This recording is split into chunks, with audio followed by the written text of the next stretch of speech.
the dimensions merge that I've been warning of. When the veil is lifted, when this Nibiru smashes the net, yeah, that's literally, the Bible calls it a veil. And so basically what that is when that veil is lifted, in your terminology, when that net is smashed, right, both dimensions are going to merge. We're going to see them with our physical eyes here on Earth. I know that that's true. And so he's been showing me what happens at that point. When they're on Earth, they can't leave. They're going to be grounded on Earth, and you've said the same thing.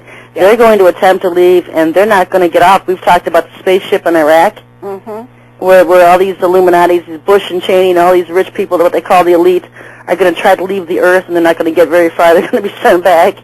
Well, I know that they're going to be brought down. I know that. Yeah. I've heard that over and over again. They're all going to be grounded here. No one's going to be able to leave. Well, and so we're going to be, this Earth is going to be actually a living hell on Earth. We're going to have all of these beings that can shake off their human bodies now. They don't need them. We're going to see them for what they are. We're going to see reptilians. We're going to see grays. You're going to see demons. You're going to see everything. Yeah. With your physical eyes. I've heard that. Yeah, it's going to be literal hell on Earth. Wow. And in the midst of all this, Satan's coming as God. He's God, and he's going to rule over the Earth.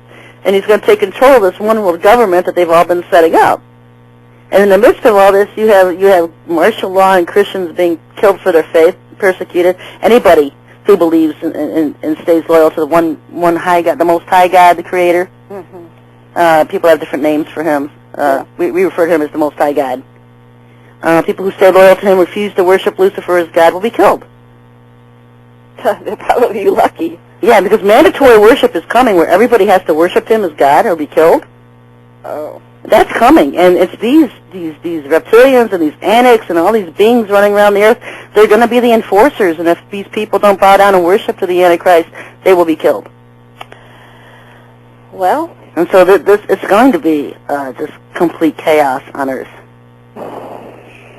I just don't think people are even half prepared for what's coming. No, I don't think so either. You can read about it and kind of know what's going to happen, but I don't think anywhere in the Bible does it paint this kind of a portrait explicitly of exactly what's going to happen. It tells you what's going to happen. There's going to be demonic armies here of 200 million, and these armies doing this and doing that, but until you really see it in your spirit, and you have one of those revelation moments where the light bulb just turns on, then you really just don't get it. Well, yeah, it's a lot of this is very, very difficult to believe, actually. Yeah. And now people are asking me, sending me emails. What do you know about this? The Star Wars, the defense weapons we have. They think that these weapons we have will be able to keep them from coming to Earth. They're not going to work. It's all going to fail. The stars are going to fall. Everything we have in space is going to fall. The space stations that we have, everything. Well, the way I've heard it playing out is that, as Nibiru comes closer, that it is going to create havoc here. And I know that, the elite, this is what I've heard, the elite are going to be going out on the ship, but 2/3 of them are going underground because they're not, and actually I've recorded radio shows with some of the cabinet members who, of course, have reptilians in them, and some of the radio DJs. Well, they're not, they're interviewers, and they both have a reptilian inside of them. And the one who's interviewing, I've heard this twice now, whole conversations, furious that they're not going to be allowed out on the ship. Furious, threatening a mutiny because they want to get out. They don't want to be left behind. Oh, so they know they're going to be left. Yeah, they know they're going to be left, and they're going to. And it was very interesting because they're so polite and nice in forward speech. I mean, you would never guess what I call it the superconscious mind, because I don't believe this is the subconscious at all, but it's another part of the mind. Yeah. Is arguing back and forth with each other, and basically the cabinet member who's going out is saying, well, you're just one of the, minions.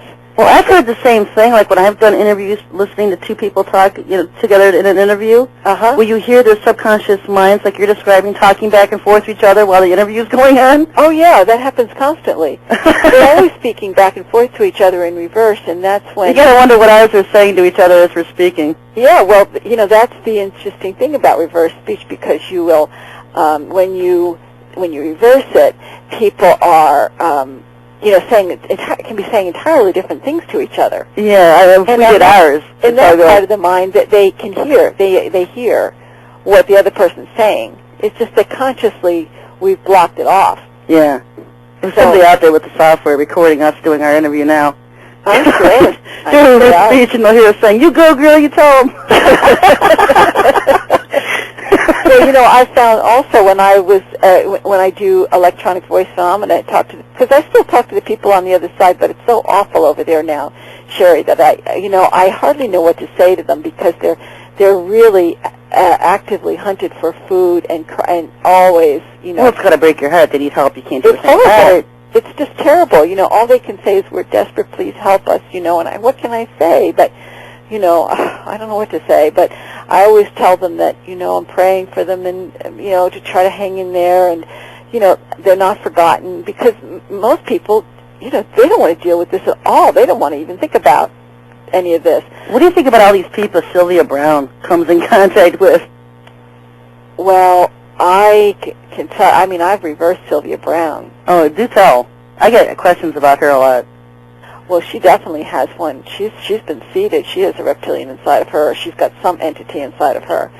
I don't know if I don't know if people really know that. What is her whole agenda? Is she trying to glorify after death? It seems to me that's what she's trying to do. Make it sound like there's someplace we all want to go to the other side and be in the light and blah, blah, blah.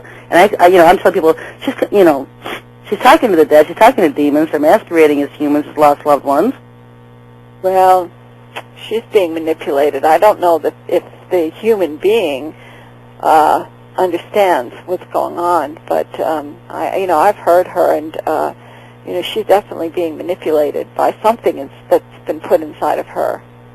And it's really not pleasant to hear her in reverse. She's really? What is she saying? What can you tell us? Or well, she's netting people in. A lot of the agenda is to keep people in this net, keep them in.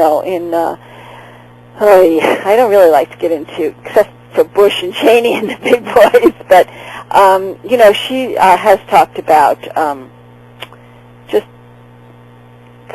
I'm trying to remember now what she has actually said. It was all very bad. So she's actually painting a portrait of, your loved ones are waiting for you when you die, but she knows darn well it's evil. Yes. Well, my question is, I never know for sure. Is she totally consciously aware of this, or is she, I don't think she really would. She seems sincere in what she's doing. I don't think she realizes she's being played. Well, see, that's the key right there. I think a lot of people are very sincere. I hear very sincere people all the time, and then when I reverse them, there's levels of this takeover.